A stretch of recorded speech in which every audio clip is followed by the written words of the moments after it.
Hello everyone, my name is Dipakshi Kakkar and I make videos related to art and DIYs.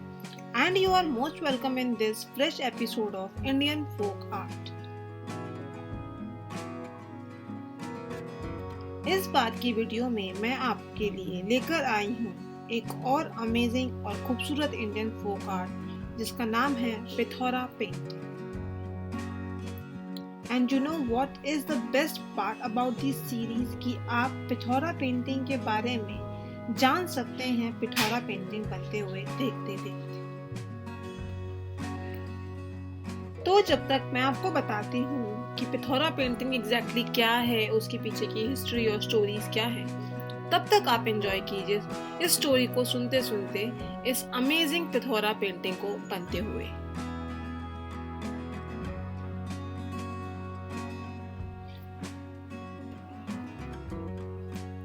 Pithora painting Gujarat और मध्य प्रदेश में रहने वाली रथवा community द्वारा बनाई जाने वाली एक बहुत ही खूबसूरत इंडियन फोक आर्ट है.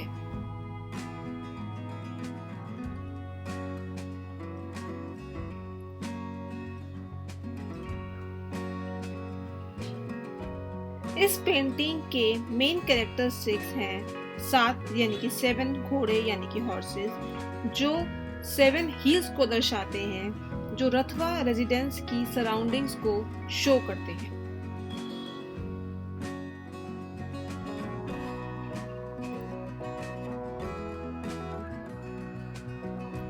और साथ ही इसके ज्योमेट्रिकल बॉर्डर्स जो पेंटिंग में बनाए जाते हैं वो दरअसल जियोग्राफिकल फेंसिंग की तरह शो होते हैं और दिखाए जाते हैं. बेसिकली वो ज्योमेट्रिकल बॉर्डर्स जो सुंदर सुंदर बनाए जाते हैं वो जियोग्राफिकल बॉर्डर्स के तौर पे शो किए जाते हैं.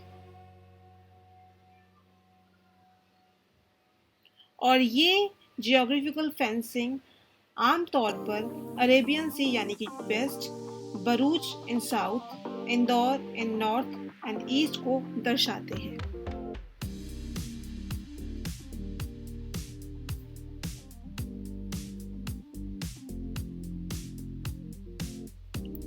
पेंटिंग में बनाई जाने वाली वेवी लाइंस नर्मदा नदी को दर्शाती हैं.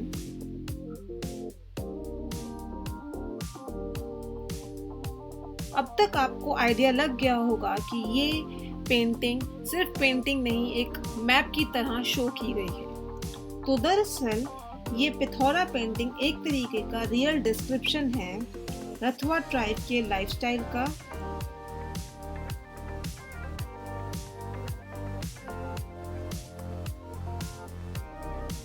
इस पेंटिंग के बहुत सारे आइडियाज हैं, इस बहुत सारी मान्यता हैं, बहुत सारे मतलब हैं, जिनमें से एक ये भी है कि ये पेंटिंग रथवा कम्युनिटी को एज अ मैप शो की जाती थी. रथवा कम्युनिटी इन पेंटिंग्स को एज अ मैप शो करती थी. यह ट्रेडिशन 11th सेंचुरी में स्टार्ट हुआ था, जब बरूच को मेन सेंटर यूज किया जाता था from north for trading business के लिए. लेकिन बरूच तक पहुंचने वाला रास्ता बहुत ही खराब और खतरनाक था, जिसके वजह से जो व्यापारी थे, ट्रेडर्स थे, बिजनेसमैन थे, उनको काफ़ी ज़्यादा प्रॉब्लम्स होती थी. तब इस कम्युनिटी ने ये आइडिया निकाला और उन्होंने एक मैप्स के तौर पर इन पेंटिंग्स को बनाना शुरू किया. बट ताकि उनकी जो मैप्स हैं वो ट्रेडर्स को या बिजनेसमैन को पता ना चले, वो सिर्फ उन्हीं तक रहें, उन्होंने उस पूरी पेंटिंग को, उस पूरे मैप को आप कह सकते हैं, अलग अलग कोड्स से फिल कर दिया.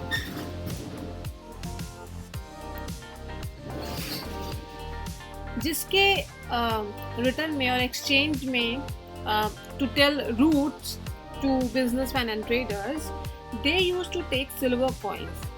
Like it was like a pure professional way, जहाँ पर वो लोग मैप के थ्रू लोगों को उनकी मंजिल तक पहुँचाने के चार्ज करते थे prices in a silver coin of format.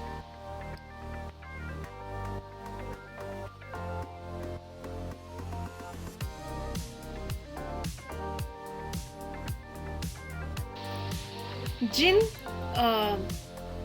Secretive तरीके का मैप और ये लोग बनाते थे, उसी का एक और ये नमूना है जिसमें 7 हील्स यानी कि 7 हॉर्सेस, और रिवर नर्मदा को वेवी तरीके से दिखाया जाता था। 2 टाइगर्स उस नदी को शो करते थे।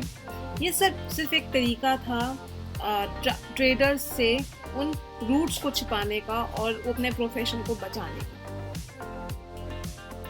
बट आफ्टर सम टाइम जो ट्राइबल लीडर्स थे उन्होंने डिसाइड किया कि वो इन पेंटिंग्स को अपने घर में एज अ स्कॉच रखना चाहेंगे। और जिन ट्राइबल्स ने उनके इस डिसीजन को एक्सेप्ट किया उनको कहा गया रथवास कम्युनिटी। और जिन ट्राइबल्स ने कहा कि हम इस पेंटिंग को अपने घर में नहीं रखना चाहते, हम इस पूरे प्रोफेशन का हिस्सा नहीं बनना चाहते, उन्हें कहा गया तलवीस। और इस तरह एक मैप के रूप में बनाई जाने वाली पेंटिंग एक पिथौरा पेंटिंग के रूप में फेमस हुई और इंडिया की बहुत फेमस और most known Indian folk art में से एक जाने लगी।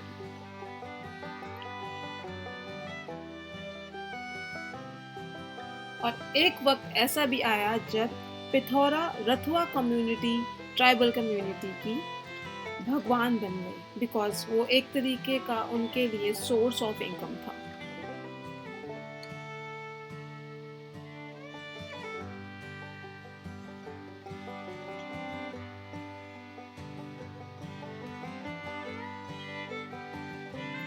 सिर्फ यही नहीं, इसके पीछे कई और भी कहानियां हैं कि एक राजा हुआ करता था जिसने पिथौरा भगवान से कोई मन्नत मांगी थी और फिर पूरी होने पर उसने पेंटिंग्स उनके रूप में दर्शानी शुरू करी। ऐसी कई सारी मान्यताएं हैं और ये जो स्टोरी मैंने आपको बताई ये उनमें से एक है।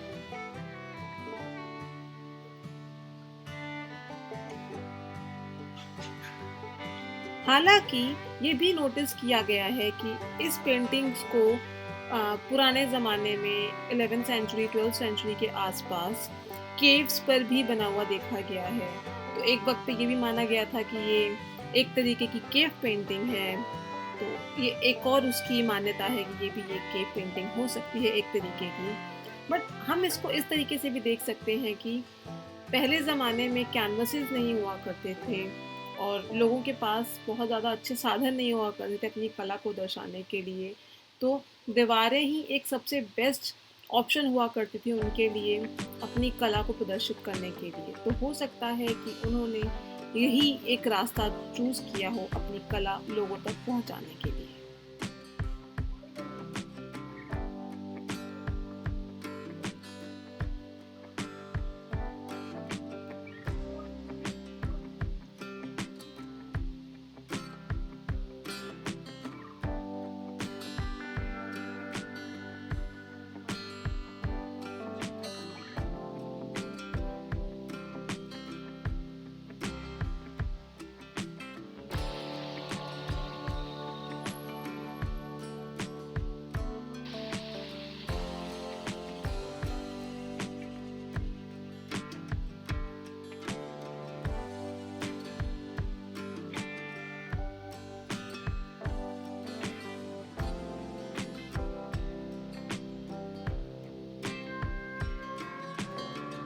तो इसी के साथ मैं आज की इंडियन फोक आर्ट की पेंटिंग वीडियो व स्टोरी यहीं ख़त्म करती हूँ। आई होप आपने इसे काफ़ी एंजॉय किया होगा और आपके लिए ये वीडियो काफ़ी इंफॉर्मेटिव भी रही हो। So I will see you next time with another Indian folk art story behind it. But before going, don't forget to subscribe to my channel for more creative updates and to know more about Indian folk art and Indian culture. And do share with these videos with your friends and family members to inspire them to create their own beautiful arts. Until then, stay safe, stay home, and see you. I will see you until next time. Bye bye. See you.